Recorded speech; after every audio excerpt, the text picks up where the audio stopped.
2030 المغرب ممكن يولي أول قطب رقمي في أفريقيا ويدخل القائمة ديال 50 عالميا.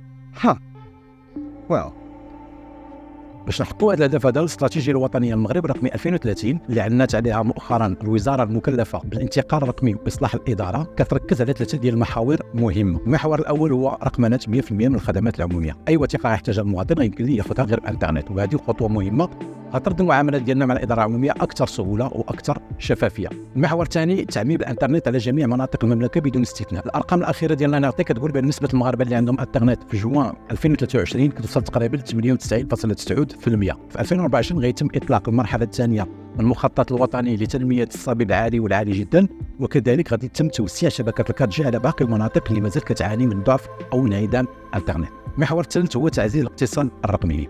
المغرب باش يولي منتج مهم للخدمات الرقميه ماشي فقط افريقيا وانما عالميا، استراتيجيه كتحث على استقطاب اهم الشركات العملاقه في مجال التكنولوجيا للاستثمار في الكفاءات الوطنيه، وفي نفس الوقت تشجيع الشركات الناشئه والتركيز على تكوين وخلق فرص الشغل في المجال الرقمي.